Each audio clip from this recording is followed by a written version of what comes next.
Ron DeSantis running for governor in Florida, just ran a political ad that is getting a ton of excellent reaction, not only from conservatives, but even some liberals are admitting this is a good ad.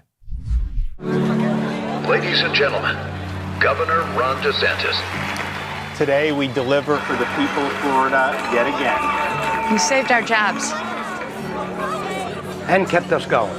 They tried to shut us down, but you saved our business. $1,000 bonuses. You had our backs. And honored our service. You led by facts, not fear. And you let us decide. You let me go to school. You gave me a voice. You put us first. And didn't let them keep us apart. You let us learn. You let us compete. All of us. You protected our right to worship together in person. And you raised our pay. You protected our waters. And kept Florida beautiful. When they attacked you, you didn't cave. You stood strong for Florida. Thank you. Thank you. Thank you, Governor. Gracias, Gobernador DeSantis. Thank you. Thank you. Thank you. Thank you, Governor DeSantis. It's a good ad. It's a good ad. It's almost like 5 to 10% too much. And I know the only slightly negative reaction I had when watching it was that the guy in front of the church who said, "You let us keep worshiping in person." And it's nothing about DeSantis. I just thought, oh my gosh, is this how far we've fallen as a country? That we need to run ads saying, thank you for letting me go to church. Could you imagine the founding fathers rolling over in their graves that that's where we're at right now? The great conservative accomplishment is, hey, you let us still show up to church on Sundays without too much harassment. And it is an accomplishment. It actually was a major accomplishment from Ron DeSantis because so many other people squished on it. But it's a good ad. Why is this ad so good? Because the ad is all about, well, it represents people from all walks of life, all in Florida, not in an officious kind of identity politics way, not in a, I'm the black Latina lesbian. Well, I'm the, quadriplegic, Hispanic, transsexual, pansexual, and I'm the representative of this group. No, the groups that are being represented are teachers, are first responders, are parents, are business owners, are, right? It's much, much broader than just the kind of racial or sexual identity politics. But the real strength of the ad is all about, hey, you did this. You did this, you did that, you did this, you did that. It's all actual accomplishments. I was up visiting my grandmother over the weekend, and she just had the TV on, kind of in the background. We weren't really watching it, but it was just kind of on. And I don't have TV, I don't have cable, I don't watch the commercials that run on TV ordinarily. And so I see this ad, and it must have run, just in the day and a half I was there, it must have run 24 times.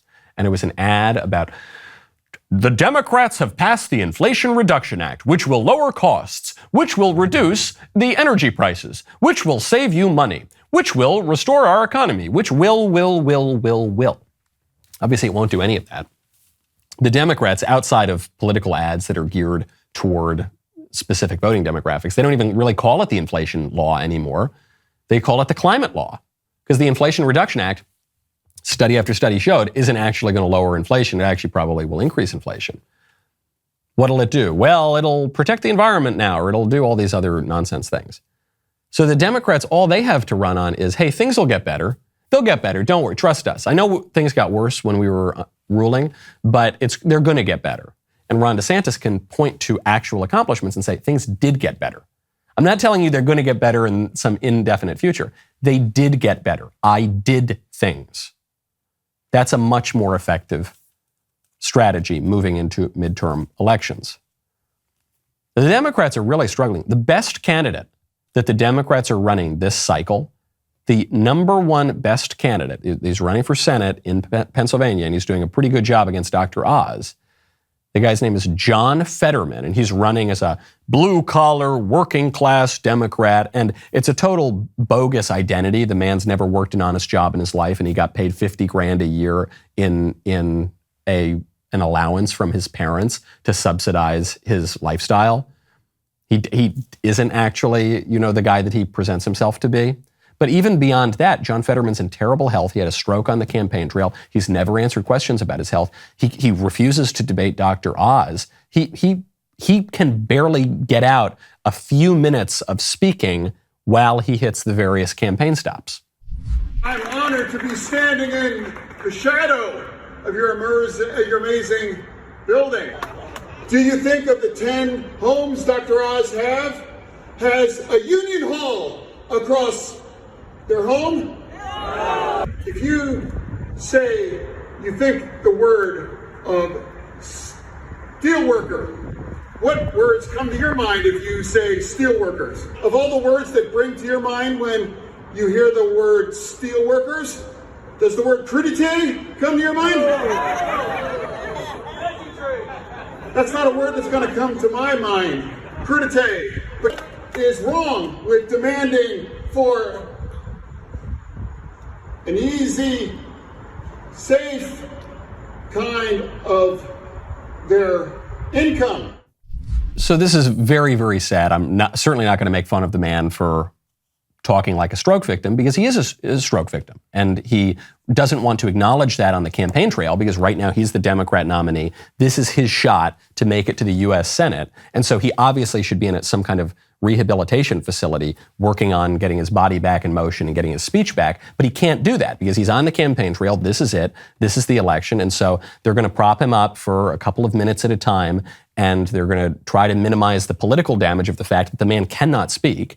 And then they're just going to try to use the weight of the Democrat establishment to force him into Washington, D.C. And maybe then he will recover and maybe he won't recover. But it doesn't really matter, because either way, even if the guy were in perfect health, he just would have been a rubber stamp for the Democrats. This guy is a radical leftist. He said if he had a magic wand, the first thing he would do in politics would be to let all of the murderers out of prison. He said he wouldn't cure childhood cancer. He wouldn't solve world hunger. No. The first thing he would do is let murderers out of prison.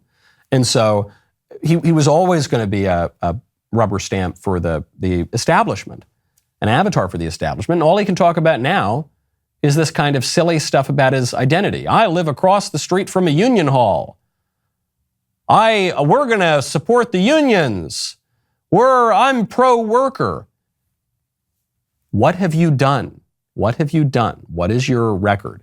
Reminds me of Ronald Reagan when he was debating Jimmy Carter, running in 1980. And Jimmy Carter, peanut farmer from Georgia, talking about all these pie-in-the-sky, highfalutin sort of understandings about ourselves and who we are as Americans. And Ronald Reagan kills him with one line. He says, here's the question. Are you better off now than you were 4 years ago? That's all I'm going to ask. Well, he did it in a cool Reagan way. He goes, well, are you better off now than you were 4 years ago? And the question cut like a hot knife through butter, because people looked around and they said, no, I'm not better off. I'm not better off under Democrat rule. These Democrats who are fear-mongering and saying that the sky is going to fall if the Republicans take over, kind of feels like the sky has fallen in on me now. And you look today, 40-year high inflation, you've got an economy that's in shambles, you've got the first major war in Europe in 70 years, caused in large part by Joe Biden, even according to the Ukrainian President Vladimir Zelensky. You've got 3 million immigrants coming into this country every single year. 2 million illegal immigrants pouring across the southern border. It's just, you are not better off now than you were some years ago. And if you say it, you're a threat to democracy, according to the libs. Hello, my lords. Hello, my ladies. Go to establishedtitles.com/Knowles. You have to do it. This is your opportunity to earn the title of Lord or Lady and gain the respect you deserve. All you need is a 1 square foot plot of land in Scotland. Established Titles can make it happen. It's a project based on an historic Scottish custom where landowners are referred to as lairds, or lords and ladies in English. In your title pack, you will be bestowed with at least 1 square foot of dedicated land on a private estate in Edelston, Scotland, plus an official certificate with a crest. Your certificate features a unique plot number with which you can see the exact location of your land.